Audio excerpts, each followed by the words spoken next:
Good morning, everyone. Welcome to our council meeting. I'd like to begin by asking Councillor Tuwaka to start us with a karakia, please. Whakataka te hau ki te uru, whakataka te hau ki te tonga, kia mākina kina kiuta, kia mātaratara ki tai, e hia kia na te atākura, he tio, he huka, he hauhu, ti hei, mauri ora. Thank you, Councillor Waka.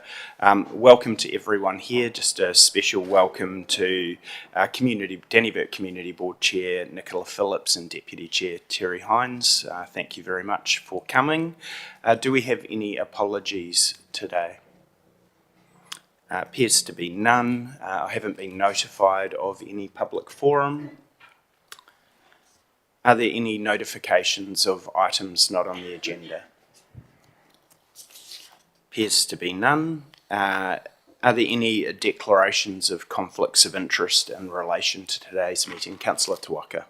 On the confidential agenda, item 3.1. Thank you, that is noted. Any other conflicts? Please note that as we go through the agenda, if any are discovered, they can be raised at any time as well. We now move on to confirmation of minutes, which is on page 5 for the council meeting of 29th of April. Are there any, could I first off have someone move that they are true and accurate? Councillor John, seconded by Councillor Petty Webber. Are there any items of correction needed? Appears to be none. Are there any questions on the minutes? Appears to be none. Have a mover and a seconder, so all those in favour please say aye. Against? Motion is carried. Thank you, councillors.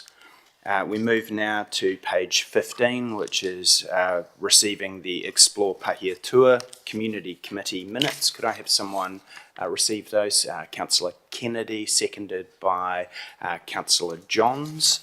Are there any questions? Councillor Wallace. Thank you, Your Worship. Yeah, the swimming pool. Can you just give me some clarification on the on that $137,000 grant? So was that out of their money? Where is he looking specific? Page 18.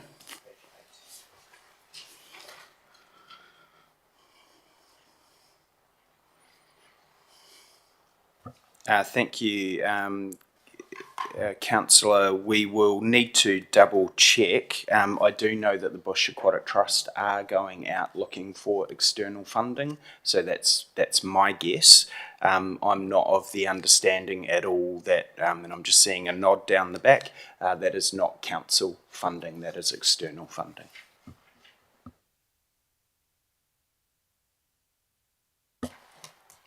Councillor Corlett. Thank you, Mayor Scott. One question on page 18 again, around the movement of the Civil Defence Cabinet.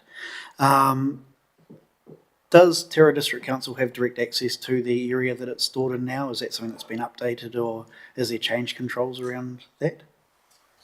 We can follow that up with our emergency management team to find out what the protocols are around that, Councillor Corlett. Thank you. Any further questions?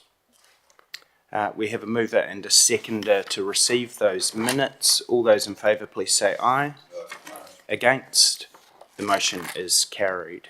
We now move to page 22, which is the Ekatahuna Community Board minutes. Could I have someone move receipt of those minutes? Councillor Corlett, seconded by Councillor Amboy. Are there any questions on these minutes? Councillor Amboy. Thank you, Mayor Scott. Just on page 4, it mentions the Alf Roden Award. I'm just curious about this award that the Ekatahuna Board host. Is the award received well by the community, and is there much engagement and enthusiasm within the community when it comes to take part in this? Thanks. Thank you, Councillor Amboy. I'll pass to Councillor Corlett to answer that question. Yep, it goes out to the community through the community board. They go out, put it out there, get any people in nominations that they want to put forward, and then they'd make a vote in the board to decide on that. Thanks, Councillor Chris. I just only asked this being the community board rep for Dannyburg. I'd like to see if we can take any learnings from you, so we'll take this offline possibly. Thank you.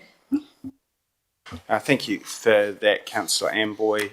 Probably worthwhile where both community boards do organise two very specific awards for their areas to see what learnings each group could have. So I think that's a really valuable insight. Any other questions on these minutes? Now I'll put the vote. All those in favour, please say aye. Against? Motion is carried. I do note that the Positively Woodville minutes are not included within here. They will be included in next month's papers. So just to flag that if anyone was wondering why they were missing. We now move to our decision action items from the minutes. Are there any questions on this to begin with? Councillor Corlett. Thank you, Mayor Scott. Question on the actions themselves. As we get progress notes, it would be good to see some dates on the actions themselves. So as we get the progress, so we can see a timeline in the past if there has been anything, if that's possible, because it doesn't show when each step is being done. Just to clarify, Councillor Corlett, when the items have been completed, they will end up dropping off. I'm just trying to understand. We have a due date. What specifically are you looking for? Just specifically as it updates through the progressing, if it's possible to have a date on each of the tags of when it's processed, as they process through, if that's possible. We will. I'll pass that to officers to consider for future updates where that might make sense. I do note that we will have a record of what was presented in the last meeting, but I also don't want to make it too onerous. But noted, and I'll pass that to officers for consideration where appropriate. Are there any other questions? Councillor Corlett. Thank you again. Just one question on page 32. The comments in there about the pension housing being completed. If I looked at the decisions and actions, it didn't show up in the previous meetings that I went hunting through to try and find the answers to those items. So in the performance and monitoring, the breakdown of the analysis and the comparison to other portfolios was not in that portfolio report. So I felt that there was just a little gap in the answer to what I saw in the previous reports. Thanks, Councillor Corlett. We'll do a double check. There was a paper, my recollection is there was a paper to one of our long-term plan workshop. What we might do is have a look and see where perhaps you're still seeking further information, and we can pass that request on to staff from there. So we will look at that. Thank you very much, Councillor Corlett. Any other? No? So 8.1 decision action items. Could I have someone please move that the report providing an update on decision action items be noted? Moved by Deputy Mayor Ward, seconded by Councillor Wallace. Any further discussion? All those in favour, please say aye. Against? Motion is carried. Thank you very much, councillors. We now move to item 10.1, which is the Local Water Done Well Transition Program update. I'd like to invite up Peter and Catherine to the table. Thank you, and thank you for coming in, Catherine. Much appreciated.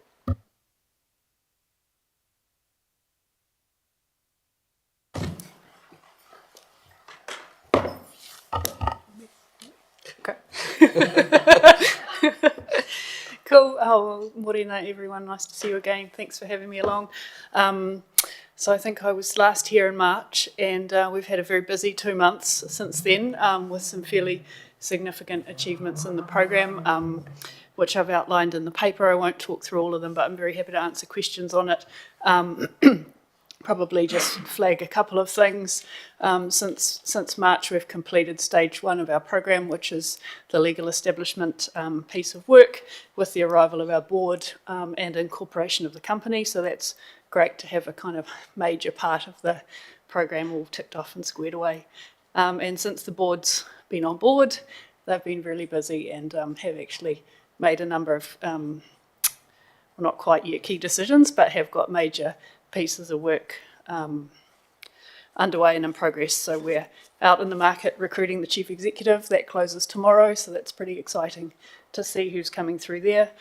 And we've just completed consultation with staff on pathways to employment for YT Waters as well, which has been a really important part of the process for us to work through. The other thing, probably just to highlight on the council side, we have been working through the development of the Statement of Expectations with councils and iwi partners, and are almost coming to the end of that process as well. The Mayor and the Deputy Mayor have both been involved in that exercise. So, very happy to answer any questions anyone's got. Thank you. I'll open over to the floor shortly. First off, I just want to pass on my appreciation, Catherine, for the work that you've been doing throughout this transition. We have been, as a wider group, very, very well served with your skill and experience throughout the process. So please accept our thank you for that. On the Statement of Expectations, just as a minor clarification, the original draft has also gone through full council for feedback and for suggestions, and before our final is approved, that will be coming back to this table. So just want to make that clear. Are there any questions, Deputy Mayor Wards? Thank you, Your Worship. Page 39, Catherine, in the Finance and Commercial section, no surprises I'd ask about this. In the first bullet point, you've indicated there the board has agreed on 2 approaches to explore further. Are they vastly different, the 2 approaches, or pros and cons for either? Without the detail, I'm just curious that there is pros and cons for either, and it's really at the highest level, an agreement at the highest level, because there's a lot of detailed work that has to sit kind of underneath that, and probably one of the reasons for continuing to pursue 2 different options is because of the different positions that the councils are in, and so one of those pathways may suit some councils more than others. So we just want to continue to explore them and make sure that we have, an efficient and equitable way of doing that for each of the 4 councils. But there's a lot of work still to go in there. So it's a high level agreement only. Yep. Thank you. Any further questions, Councillor Naylor?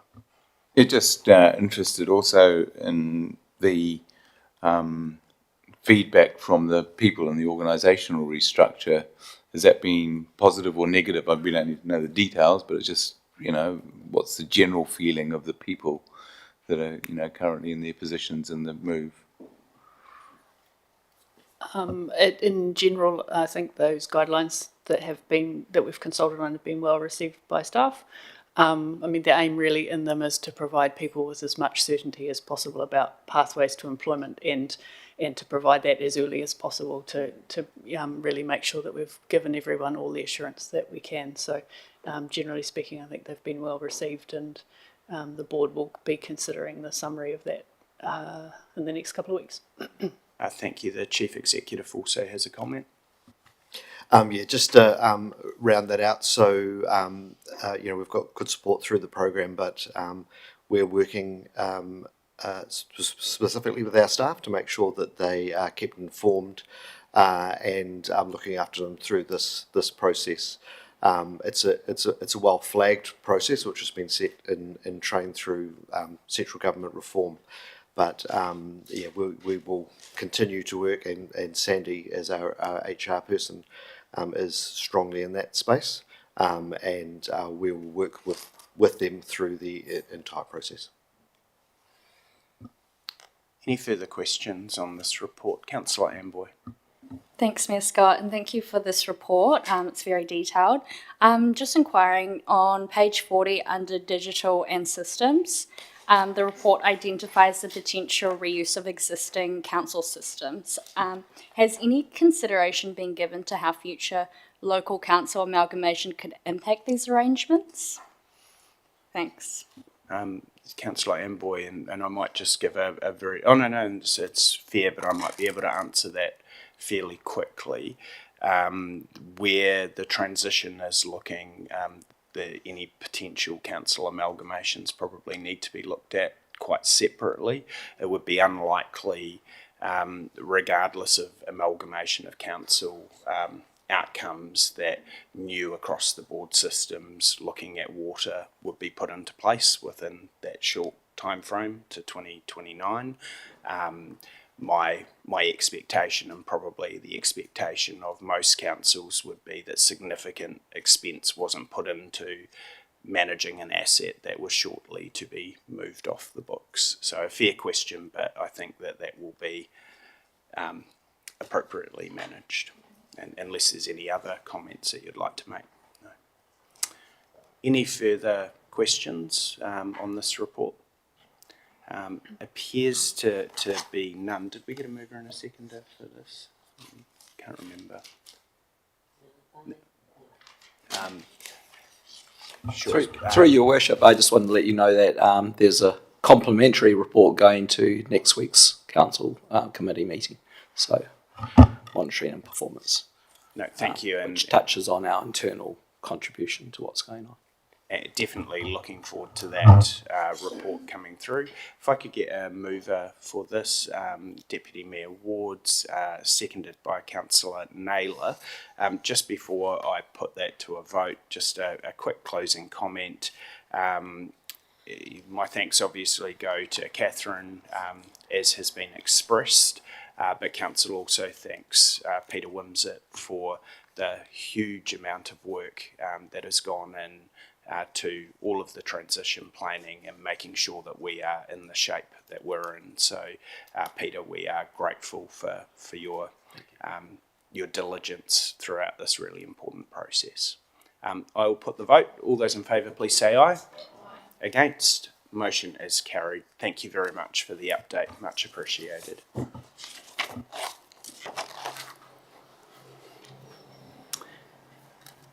We now move to page 45, which is a recommendation from committee regarding the adoption of Treasury risk framework, risk management policy. This is in the name of the Manager of Democracy Services. Is there any comments you wish to make on this? Not really.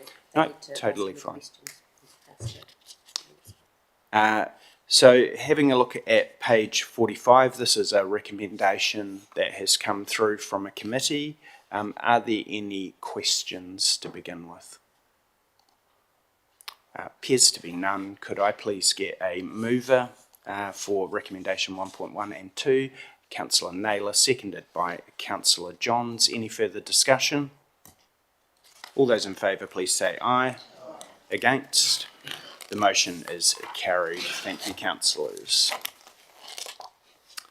We now move to item 10.3, which is on page 71 of your agenda, and this is the third quarter performance report for the period ending 31 March 2026. So I welcome Beth to the table. Morena, Your Worship, councillors and staff. I don't know why I did that. So I'll just kick things off by asking Eugene to come up to the table with me to present the CAPEX report.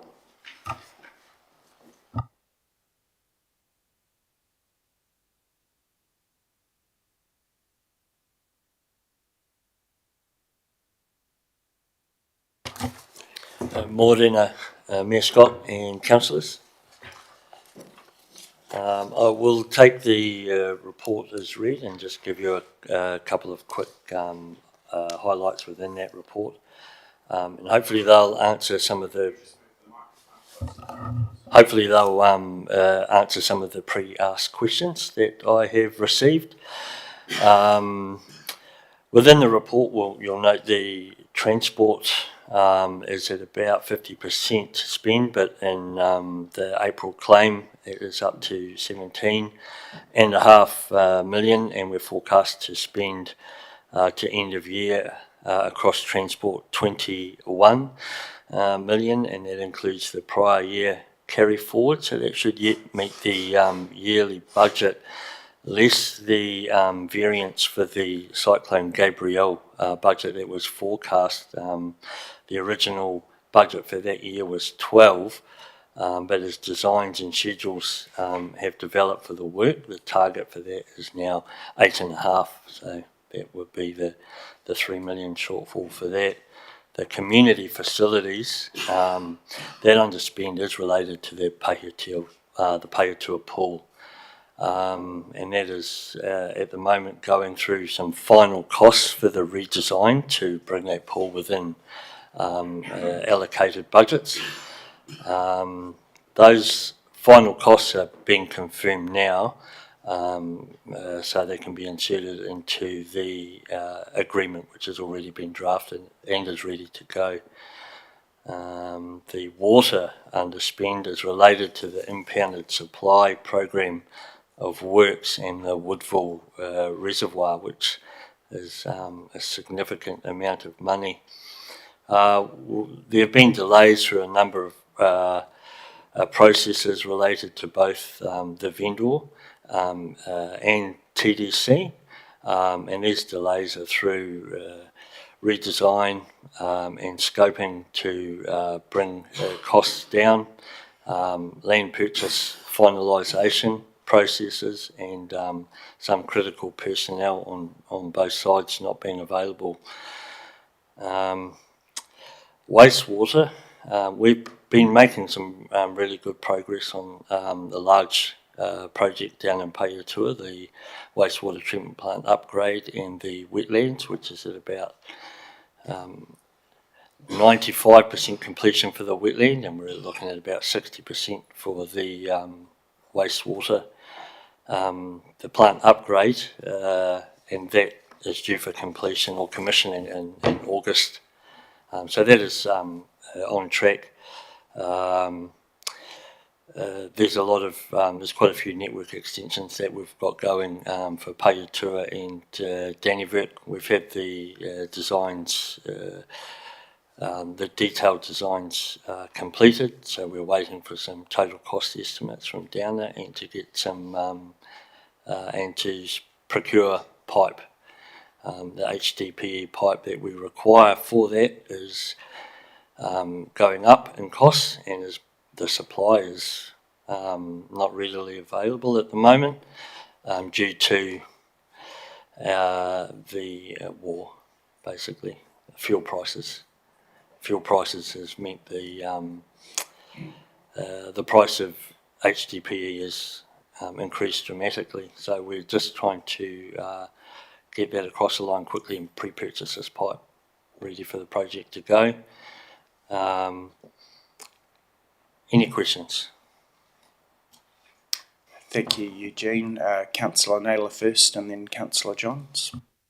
Yeah, so the questions are pre-submitted, where it seemed to me that there's a risk that, you're talking about getting to 75 to 80% of the budget, but with all these things, like with the Pahiatua pool, for argument's sake, are we actually going to be able to spend any money in this next quarter, or will that have to carry over to next year? And the same with some of the other projects that we've got. That just without sitting down and putting it all in a spreadsheet and working it all out, it just looked to me that 75 to 80% was an optimistic amount to get to for the annual spend, and that we might end up with having to carry a lot over again into next financial year. Thanks. I'll pass back to Eugene. Yeah, through the Mayor. Good question. There will be costs carry forward, I would have expected to have some spending to have occurred already. And we are in line with these, with the agreements ready to go and be signed to have some spending happen, but not as much as I would have liked. So there will be some extra carry forward. So supplementary to that, then we're not likely to get to the 75 to 80%, or are you still confident we will get there? Through the Mayor, that might need to be revised. No, thank you very much for raising that, Councillor Naylor, and we look forward to seeing any revision that may need to come from that, Eugene. Councillor Johns. Thank you, Your Worship. Yeah, just a couple of points of clarification. The top of page 76, Danielberg Impound Supply Pre-Treatment. You've got a note, extended negotiating period for technical clarifications and liquidated damages. What's that all about?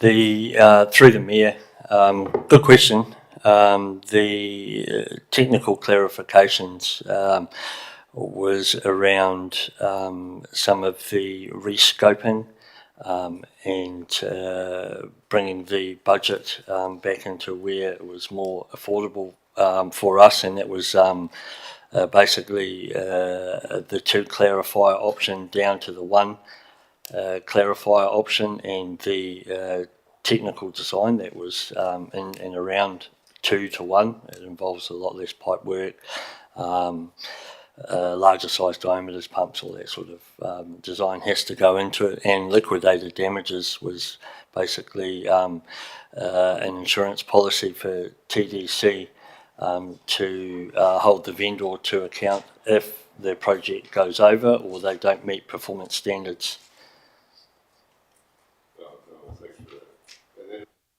Sorry, Councillor Johns, if you please use your microphone. I do apologise, Your Worship.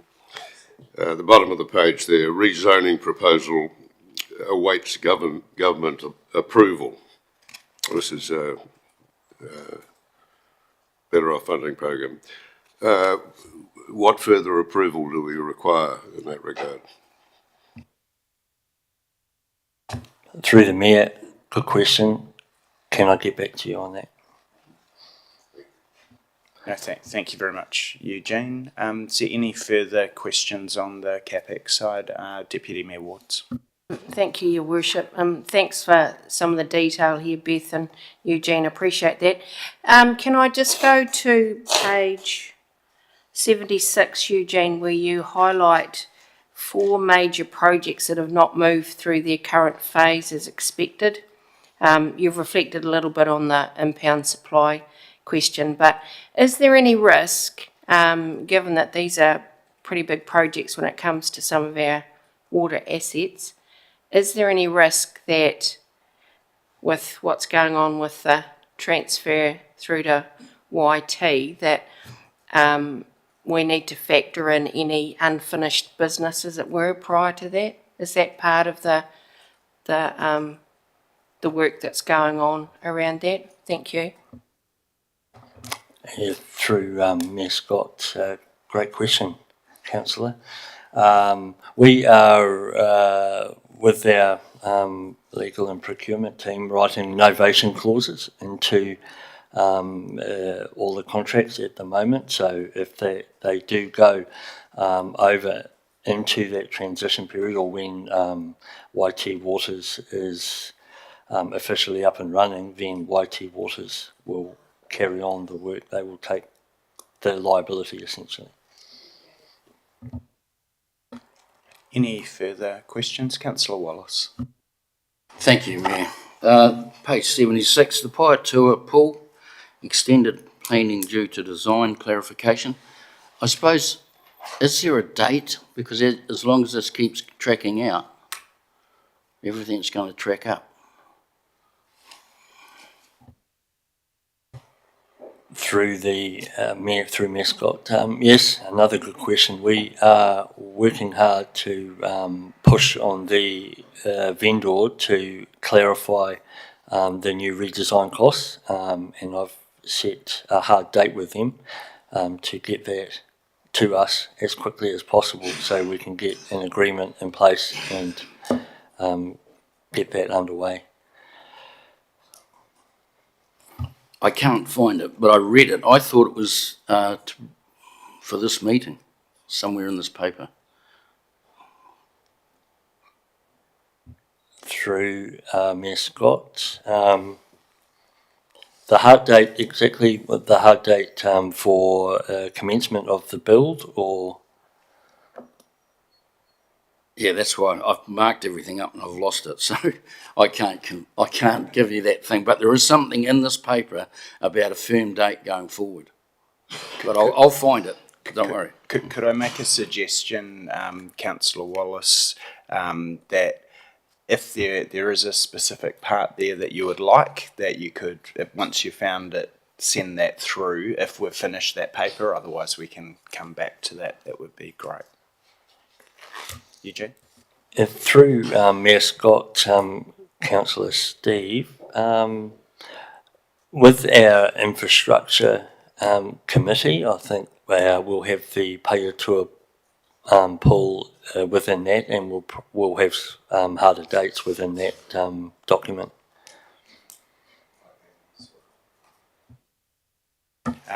No, fair. Thank you for that. Any further questions? I just have one, and perhaps it's not for a full detailed explanation now, but as a request that it either comes back for a further update or through into the Performance and Monitoring Committee, as a full update on the digitisation of council records project, particularly around some of the parts of that project that I understood were complete or nearly complete, but building packets being one of the quick wins that we were keen to see, but I'm very, very keen to see where we are at with that. Councillor Naylor. Yeah, I did have one more question, and that was around the transition to the CCO. So with the budget slippage happening this year, that's fine because we can carry it forward. But next year, we're going to have a hard stop on the 30th of June where projects are going to have to be handed over to the Three Waters and budgets and plans and stuff like that. So, you know, I would, as a council, I would much rather see that we were much closer to the spending early on, so, February, April, that we're, we've got a very clear outline of where that's going to go and where budgets are going to go and where money's going to go, because it's going to be a tricky process managing it through there. I'm sure it's all under control and I'm sure it's all being thought about, and Peter Wims has assured me that that's the case. But, yeah, it's just, this seems to be we're quite far off track from budget to where we are this year, and all the reasons are valid. I'm not saying there's any, thing, but next year we're going to have to be really squeaky clean and tight on it. I'll just make a very quick comment before the Chief Executive does, of asking if we are surprised at the level of it. I suppose it's looking at how usual it would be to be at that percentage, which from what I've seen around the table, that is fairly usual and will probably be fairly consistent with other councils, but I'll just pass to the Chief Executive. Through you, Chair. So just addressing the question around the transition costs or establishment costs. When the initial modelling was done, it was pretty hard to understand exactly how the costs would fall, which is why we're in a position in that space of we are tracking slightly ahead. We are very clear though that the council's contribution is the 1.25, and I'm very confident that that will be spent before the 30th of June 2027, and that is council's commitment. Yeah, no, it wasn't so much the transition costs, it was more the in-work projects on CapEx. So at this stage next year, we will have a number of projects that we had planned to be completed in 2027. Got to remember which year I'm in.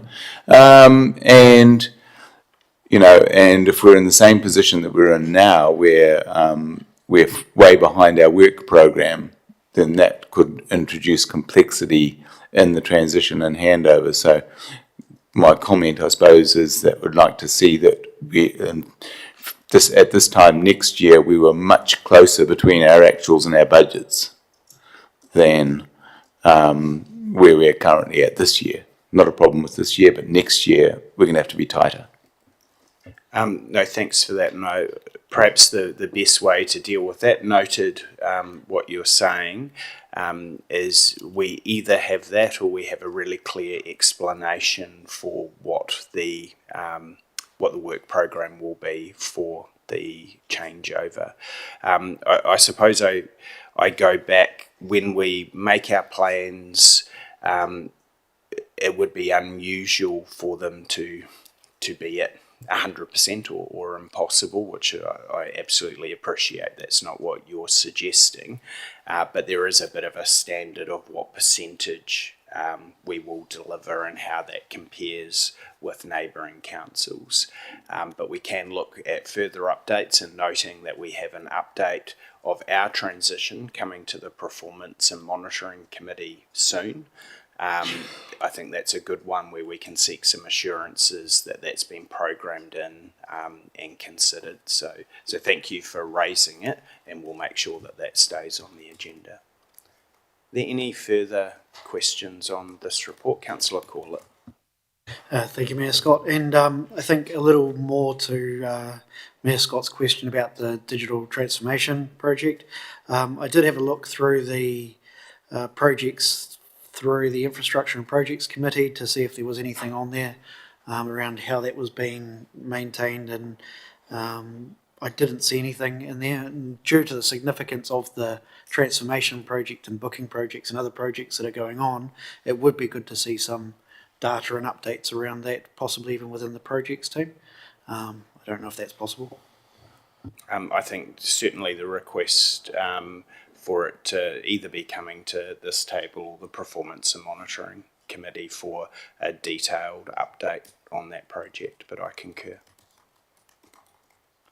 Any further questions or comments for Eugene's side? Appears to be none, so I'll hand back to Beth. Thank you. Thanks, Eugene. Thanks, Your Worship. Before I carry on with my OPEX section, I'm going to be joined with Sarah, Tracy, and our new team member, and Sarah's going to do a brief introduction. Very good, thank you very much. Beth, Tracy, Sarah, and Eden, welcome to the table. Morena, Your Worship, councillors and staff. As Beth mentioned, just wanted to take the opportunity to introduce you all to our wonderful new addition to our team. Eden is our senior financial accountant. He will be taking over responsibility for our reporting through to council. So these reports will sit under him, as well as the management of our annual report. And obviously with an annual report comes our wonderful friends, the audit officer. Oh, what is it called now? Audit office. My apologies, they had a name change. Some of you may be familiar with Eden. He has come to us with vast experience and had the privilege of auditing us multiple times around our long-term plan, annual reports, and was a key person in getting us over the line on those. So welcome Eden, and just wanted you all to meet him. Thank you very much, and welcome, Eden. Heard great things, and we are fortunate to have you on board. So thank you and welcome. All right, thank you. So let's get stuck into this. So if my memory serves me well, at the last council meeting, that councillors wanted to take sections 5 and 6 as one item read together, just confirming whether or not this is still the approach you want to take, or whether or not you want me to break it up and still do the high level OPEX analysis separate to the detailed commentary. How about if that is the feel of the direction from the last meeting, let's give it a whirl and take them together and see how we go. Right, let's live on the edge. Okay, so I'm going to keep this quite brief. From a high level point of view, we're still tracking ahead of budget. This is on page 78, sorry. I'm talking to the executive summary performance dashboard. So we can see that our operating result compared to budget, we're tracking at 2.875 million ahead of where we'd planned to be. If we look further down the page at the actual versus budget variance graph, we can see that this is driven mostly by our external subsidies that we have received. 2/3 of this relates to our NZTA funding. When we look further into the report, into the detailed commentary and the traffic light variance dashboard, you'll see the corresponding expenditure side for the roading line, activity line. Sorry, can I just... Not one to not have a say. My apologies for the interruption. Just following on from the questions in the CapEx space, and particularly around Cyclone Gabrielle, we had obviously budgeted a project of 11.5 million off the top of my head. No, it might be more than that, 12 million, and it is now anticipated to be 8.5. So do expect these subsidies to move from the favourable into probably on budget with other emergency events that have occurred. So just flagging that at year end, it might look slightly different to what we're tracking right now with that change to Cyclone Gabrielle. Thank you, Sarah. So if I carry on, if we look ahead to where we're expecting to land at year end, based on finance team's discussions with other council officers and with the information that we have right now, we are going to be slightly ahead of budget. So reviewing what is driving this, the three main activities that are driving our favourable variance, which will stand out on page 79 of your report, are the support activities, the treasury activity, and the district planning activity. So to cover them off briefly, the district planning activity, we have roughly around $312,000 of unspent funding in relation to the district plan, which I understand officers are going to bring a paper towards the end of the financial year for a resolution to carry forward that unspent funding into the 2026-27 financial year. In terms of what's driving our treasury favourable variance, this is a result of our hedging strategies, a combination of our hedging strategies and our pre-funding strategies. So this is where we've received the benefit of interest, so compared to what we'd assumed in the budget. Support activities cover a number of different variables that drive this activity, but mostly we've got some budgeted audit fees that haven't been spent yet, so they're expected to be spent at year as we move closer towards year end.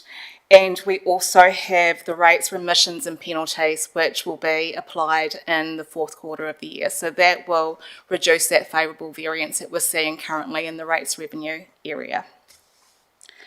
I'm happy to open the floor. That's all I wanted to chat about from a high level point of view. So now I'm happy to take any questions that you might have regarding the rest of the OPEX report. Thank you. Thanks very much, Beth. A very good detailed report, so much appreciated. Are there any questions for Beth? Appears to be none. There's a hand slowly going up. Councillor Naylor. More a comment, because I think you'd answered my question. So, so I think the key point I was looking at and saying, we're 2.3 million favourable. We're going to end the year at 2.3 million favourable, which implies to me either we did a really good job in the treasury management, which we have done, so congratulations on that, by the way, or, we hadn't budgeted correctly. But that explanation about the rates rebates coming through and impacting the support, that's really helped clarify it for me. So, just a comment, really. Thank you. No, thank you. And I didn't stop you making a comment because I was about to make one also. I always find these really valuable, and I think having them together actually is of help because we can jump back in and look at some of the detailed summary. I do want to commend officers in report item 15 under support activities. I know that there's been a lot of work that has gone in there to create some of those savings. Of course, there's some different reasons for the funds in there, but also just to commend the result in Treasury as well. All of these things, particularly for a small council, those numbers can make a real difference, and they don't happen accidentally. So thank you very much, team. Deputy Mayor Wards. Thank you, Your Worship. A question and a comment. The level of detail in here, Beth, I just commend you and the team. There's the right amount of explanation, and I think there's been real value in having the bigger picture summary that you provide as well. I do have a question. With the last quarter, everyone gets a little bit more focused on a microscope. We've only got a quarter to go. I get a sense, though, from your paper that we're probably going to land okay.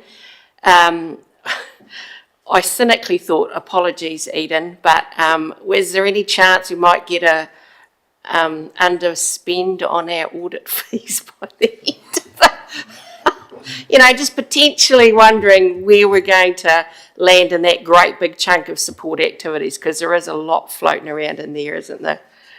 Thank you. Through you, Your Worship, thank you for your question, Councillor Wards, Deputy Mayor Wards.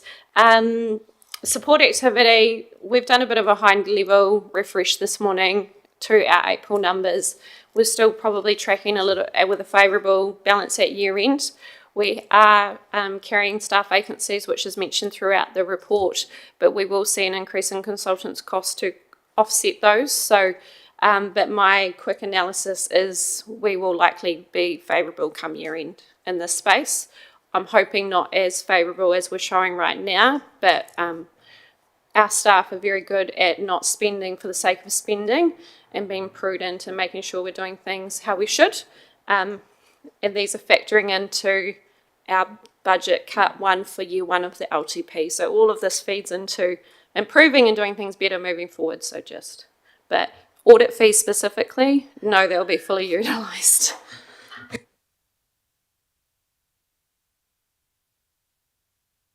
Right, so I'll move on to the next section, which is the Treasury report, and your grace with my lovely voice again. So I'm going to take this section of the report as read also. I do want to highlight, as raised at the last council meeting, we've tweaked the dashboard on page 87 of the report slightly, where the net debt position line wasn't quite accurate last time.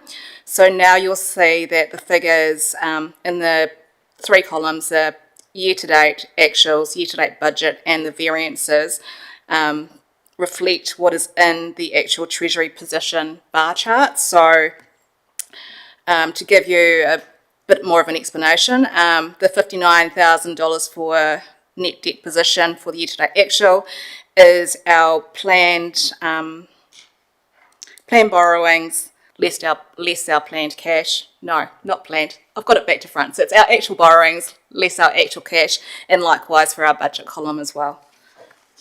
So I'm happy to open the floor to questions.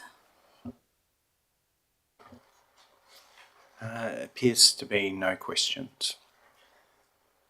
Oh, no. It appears that I'm mistaken. Deputy Mayor Watts. Thank you for your indulgence, Your Worship. At the end of, no, page 90, I'm looking at, Beth, there is a little statement. I mean, these graphs and bar charts are fantastic, but as a result, the position at March 2026 is close to the limit. Now, Sarah won't be disappointed that I don't like being close to the limit. So what are our strategies to bring us away from that for the next 3 months?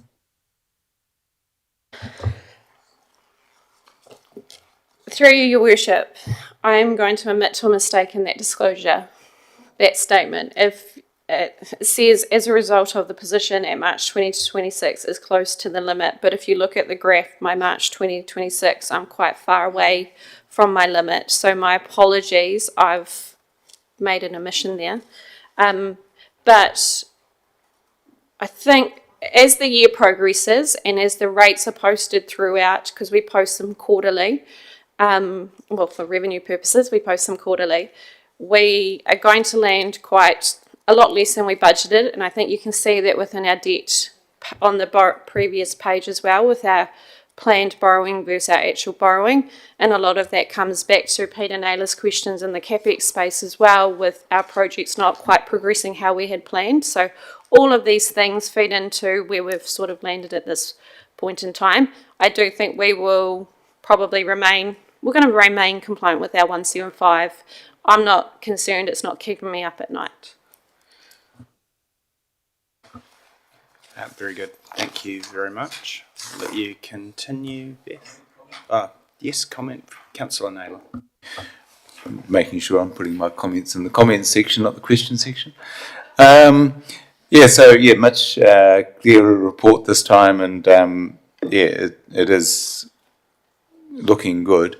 It's going to be very interesting as we go through the local government reform as to seeing whether, this is something that we'll need to look at in more detail, I'm sure. So looking forward to your comments on that as we get to a point, and not for this meeting, but yeah. Thank you. Well, that was a nice short sweet section from me, so I'm going to pass over to Tracy now, and Tracy will talk to the debtors section.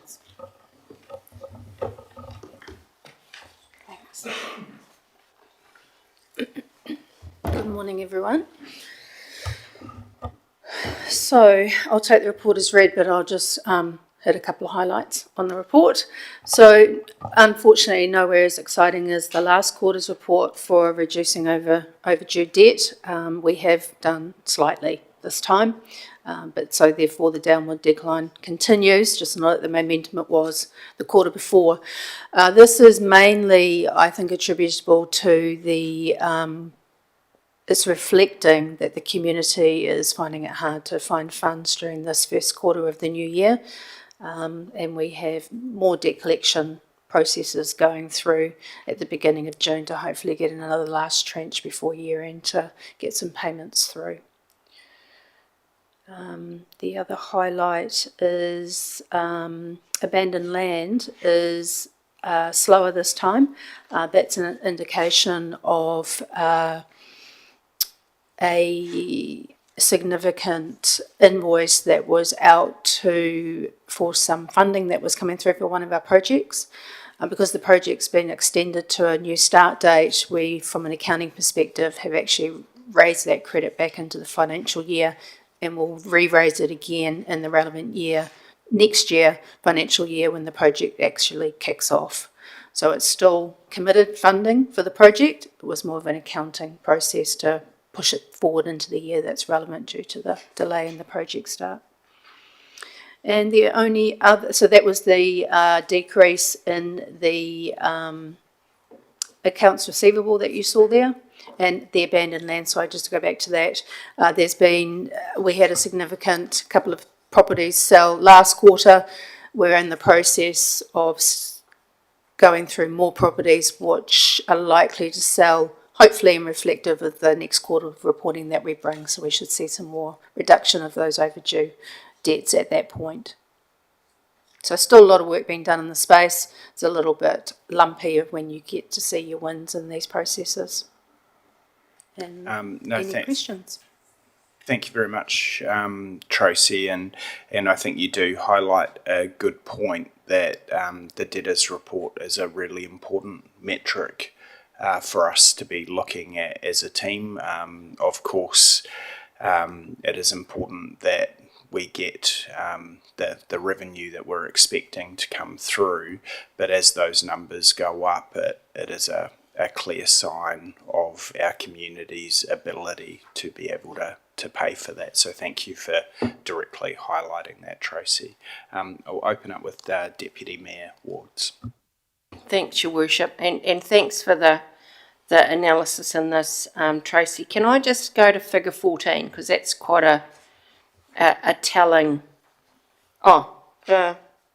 Yeah, I think it's figure 14. Sorry, the total rates, debt and arrears per category is what I'm looking at.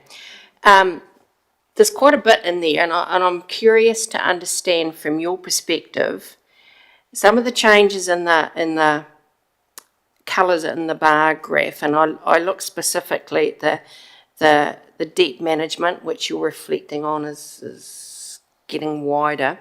The agreements I also find interesting. Do you foresee, given the struggle that the community is having, do you foresee an increase in those agreements? And without going into the detail of what's in those agreements, is that going to make our ability to get that revenue in take even longer? Do you foresee?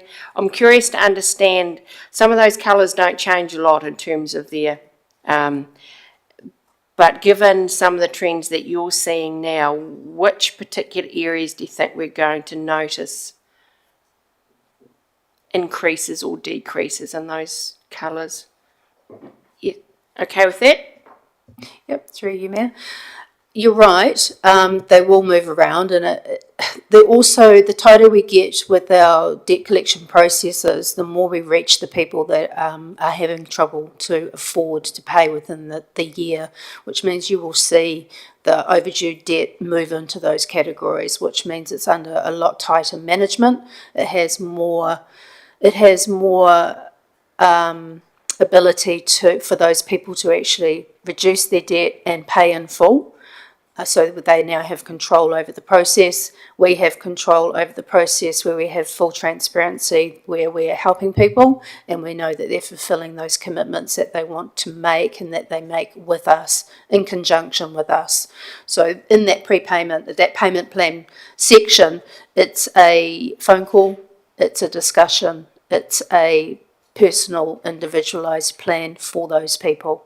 So the majority of the people addressed and communicated. If the debt goes into arrears, it is the assumption that the payment of the debt has been overlooked. So we seek the reminders and to encourage people. The new payable system will have a great reminder process going through to the people that sign up on that process. Personally, the other day, I got a text telling me I forgot to pay one of my bills, and I immediately went and paid it. So that's sort of supposed to be the motivation around that too, where people genuinely just get behind in things, which hopefully will help that arrears without those reminders going out all the time.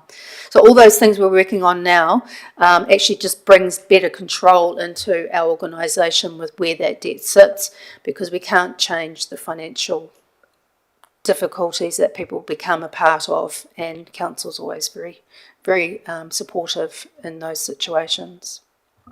Thank you, Tracy. Councillor Naylor. Yeah, just a couple of things. So first, just observing that year on year, and figure 13 on page 92. Yeah, it looks like September last year compared to September the year before was, we were in a worse situation, and it looks like the decline, from December to March, the previous year compared to December to March this financial year isn't as much. So, you know, obviously the situation is not getting any better. But and then on figure 14, which is exactly what you've reflected, but on figure 14, is there any effect of the rebate that comes through from the end of the year? Like, are there people sitting out there with debt that have been waiting for their rebate so that it'll help them with clearing the debt? Is that something we've seen before, or? I'll pass over to the team to answer. Thank you. Yep, through you, Mayor. The rebates this year are processed within the standard time of up to 6 weeks when it's received. So if a ratepayer has applied for it, then it will already be reflected in their accounts, which would have reduced their debt.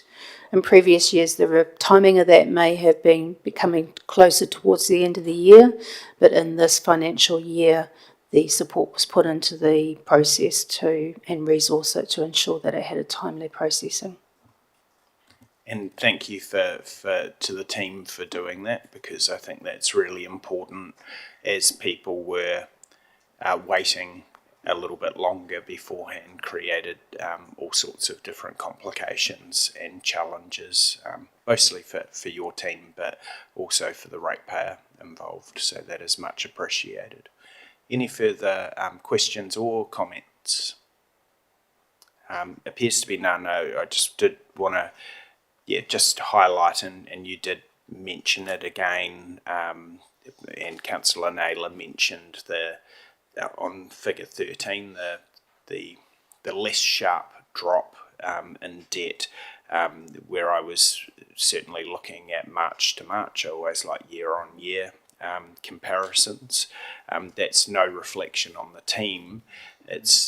I think it's probably even bigger potentially than what it looks like, because I am confident that the team are putting in perhaps extra steps in place to support people through arrears, from where we are now to where we were in March last year. So to not see that drop come in is quite significant, and something that as elected members we all have to give consideration to. So thank you for that. I'll pass back over to Beth. Thank you, Tracy, and thank you, Your Worship. So I'm going to close off my report with the self-funded activities. Again, I'm just going to keep it short and sweet.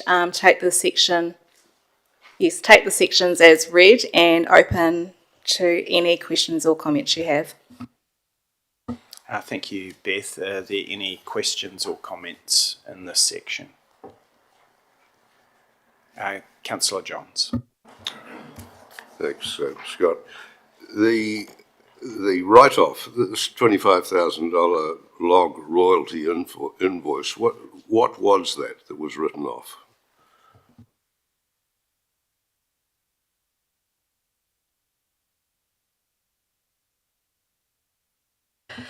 Through you, Your Worship, thank you for that wonderful question, Councillor Johns. That is in relation to Birch North Forest. We had engaged just prior to the sale going through. I think we had engaged a contractor to do quite a bit of works around there. We had invoiced him as part of that for our royalties. Those didn't actually come into fruition, which is where this write-off has come from. But as part of that, he also had to do quite a bit of work around tracks and stuff like that, which council was not invoiced for. So the two are coming out cost neutral, effectively, is what I have been informed. Does that answer your question? I think so. Thank you. Any further questions? Thank you for the detail around these. Definitely found that useful. Appears to be no questions. Is there any further comments that you wish to make on your very large report, Beth? No, appears to be none. So what I'll do is we'll just take a trip back to page 71. The recommendation on page 71 has been moved by the Deputy Mayor, seconded by Councillor Wallace. Any further discussion? All those in favour, please say aye. Against, motion is carried. Thank you very much, team. Nice big team effort with that one, so much appreciated. Thank you. And welcome again, Eden, to the table. We now move to page 107, item 10.4, establishment of the Chief Executive's Performance Committee in the name of Ellie Dunn. Ellie, did you have any comments you wish to make on this? Take the report as read and just noting that the Mayor has the power under section 41A of the Local Government Act to appoint committees. So he's formed a Chief Executive's Performance Committee. What the Council needs to do is confirm the membership of that committee and adopt the proposed terms of reference for the committee. Thank you very much, Ali, and this has been informally discussed amongst councillors. Any questions on this? Councillor Tawaka. Tēnā koe, Mayor Scott. Is there any way iwi could attend these hui? In the Chief Executive's Performance Committee, personally, I don't feel that that would be appropriate where we are responsible for the employment of an employee. Having other people involved in that particular committee, personally, I wouldn't see as being appropriate as our responsibilities of an employer. That's okay. Supplementary to that, will there be reports publicly made about the performance of the Chief Executive and made available? That would depend on employee confidentiality. If it was able to be made public, we do have a stance that everything we can make public, we would make public. On that though, part of that committee's work would be seeking feedback from stakeholders. Iwi would be a part of that process and would be feeding into the information that came through. Any further questions? Could I have someone please move recommendations 1.1 to 1.3, moved by Councillor Amboy, seconded by Councillor Kennedy. Is there any further discussion? Appears to be none. I'll put the vote. All those in favour please say aye. Against? Motion is carried. Thank you, councillors. We now move to page 111, item 10.5, requests for information under the Local Government Official Information and Meetings Act 1987, again in the name of the Manager of Democracy Services. Thank you, Mayor Scott. This report is setting out information about requests for information that we have processed in the period since our last report. Just noting that our requests have been standing pretty static for the last 3 months at about 11 to 12 per month. So the demand from the community for information is staying pretty much the same. Thank you very much, Ali. A question from Councillor Johns. Thank you, Your Worship. Page 117, multiple requests from individual. Have we invoiced any of these individuals who we haven't? If not, why not? Preference is not to be in the position of having to invoice people. We always, as a first step, if it's going to be a lot of work, we reach out to see if they can clarify their request so that it doesn't take such a significant amount of resource to provide them the information, and usually that works quite well, and that's always the first result. We have not yet had to invoice anybody for provision of information. Where there has been a reluctance to refine a request, we've gone back and given an estimate of how much it would cost to provide that and sought confirmation that they still wish to proceed, and then none have proceeded past that stage. Any further questions or comments for Ali? Appears to be none. Again, thank you for your work on this. It has very prescribed legislative requirements, and it is really important that we meet our obligations. Just to reiterate again to councillors that all of the responses, as long as they meet privacy thresholds, are proactively released on council's website.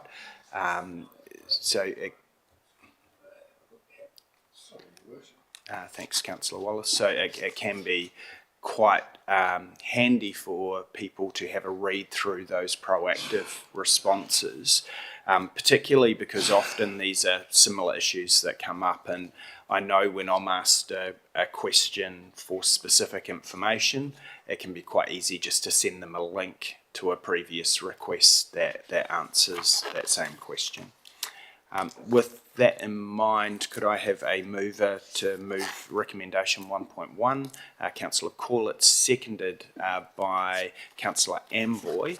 No further discussion? All those in favour, please say aye. Against? Motion is carried. Thank you, councillors. We now move to portfolio reports. Page 121, we've received a written report from the rural portfolio. I'll hand over to Deputy Mayor Wards, if you'd like to speak to your report. Thank you, Worship. Just briefly, I take it as read. There's been a bit of action in the last couple of months. I'm just sitting here looking at the size of the photo that I've included there from the Tararua Federated Farmers AGM. They are not praying, all of those people. It kind of looks like they may well have been by the end of the evening, because we gave the members of Parliament there quite a robust Q&A session. It was extremely valuable. They've obviously started campaigning way back then, but there's certainly been a lot of interest in the farming sector around the reforms upcoming. More than happy to answer any questions.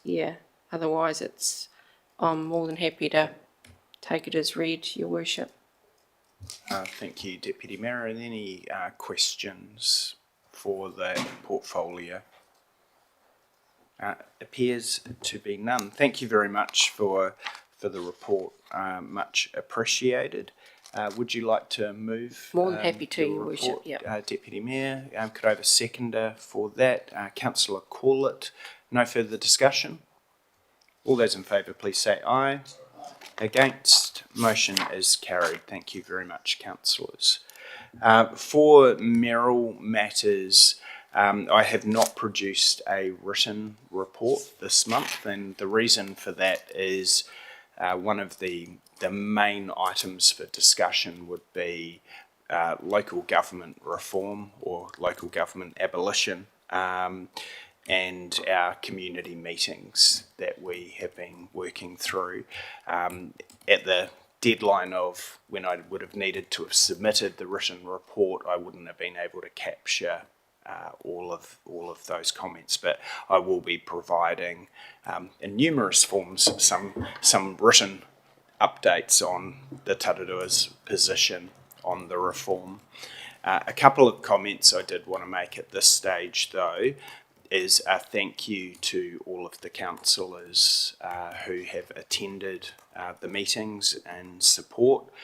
The Chief Executive, members of his executive leadership team and staff who have been available and supported throughout. I wanted to pay a special thank you to the Deputy Mayor and Councillor Corlett, who have attended every meeting, so we've had 8, and other councillors who have attended many, and also to the Chief Executive, who has attended all 8 meetings. It's fair to say that there has been some really clear themes that have come through in the meetings, with strong disappointment over the time frame and the lack of knowledge or understanding we've been able to gain from central government, and in some cases there's been some significant disappointment that turns into anger. There is a diversity of views, so we have the meetings that we've gone through, which we will be sharing publicly what people's feedback has been, some very, very strong themes in that, but I also acknowledge that there are other groups within the district that may have other views that need to be taken into consideration. We have met with rangatane who have given a clear preference for what they would like. We are working on a meeting with Ngāti Kahungunu to understand their preferences. We have a meeting booked in for early next week with Federated Farmers, which is another important stakeholder. The process from here is officers will be working on a timeline. This will be, we have very little time, but they'll be working through a process for us. So I have shared with elected members legal advice that was commissioned by Local Government New Zealand, which really does open up risk to getting the process wrong, in my opinion. So officers will be working on a process for us to move forward now that we've captured this community feedback, to flag with councillors that may well require an extraordinary council meeting, but I do want us to be having our discussions and potential debate in the public forum so the public understands what we're looking at. This is absolutely a big deal for us. It's a big deal for our communities. And it's also a really big deal for the staff members at the Tararua District Council. So I just do want to acknowledge that for them as well. So thank you all very much for coming together so quickly. I am genuinely proud of what we've been able to do to get out to our community as quickly as we have done. So thank you for that. That is my verbal update on mayoral matters. Is there any questions? Councillor Petty-Weber. Thank you, Mayor Scott. I'm just wondering, during the toll process, when we did the road toll, we did try to lagoima some information from government. Have we thought about that for this process? Yeah, potentially we will be, and yes, I've given some thought. The difficulty genuinely that we've had is the written information isn't necessarily, from what I've seen, matching the political rhetoric, and it's understanding where that falls. And some of the written information makes it look like a much less punitive process than what we're being told directly through the media and directly, where I've spoken to the Minister of Local Government. So if we do lagoima information, whether that matches the reality, we're uncertain. Some of this will depend on the direction that the community gives, of whether they are wanting us to fight the proposals. And by the way, I've framed that in all public meetings as not being about protests in the street. It's about pushing back and saying we would like to look at a better option, and to be able to come up with that, to give everyone an early heads up. There is some strong views around that, with disappointment from our people as to the process that we've been forced to undertake. So thank you for the question. Councillor Johns. Yes, Your Worship. Thank you for that summary of events, I guess. As you well know, my personal view is that this is all just a nonsense, and that we should fight it, not proceed on the basis or pretend to think that we might go one way or the other. I think that we as a council... Councillor Johns, and apologies for interrupting, what I do want to make sure of is, and there will be time for us to be absolutely sharing our strong views.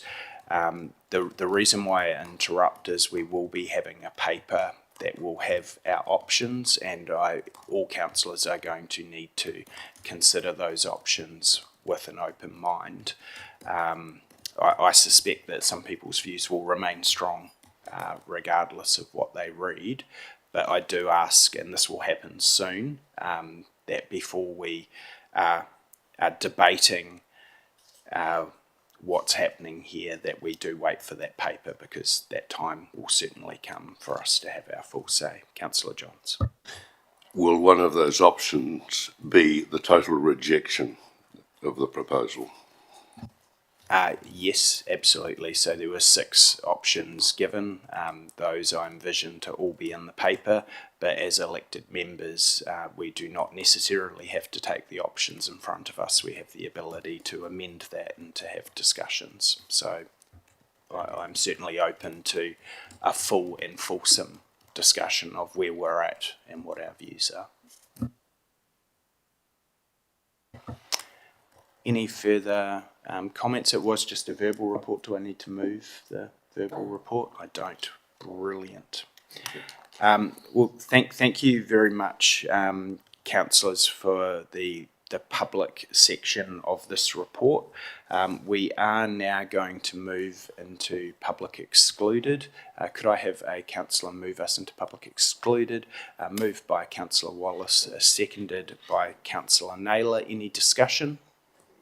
All those in favour, please say aye. Against, motion is carried. Thank you.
Councillors.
Thank you all very much, councillors. This concludes our council meeting. I'd now like to invite Councillor Tawaka to close us with a karakia, please. Kei no tātou, kia tau, kia tātou katoa, te atu whai o tō tātou arikia I hukarati, ko te aroha o te atua me te whiwhinga tahitanga ki te wairua tapu, ake, āmene.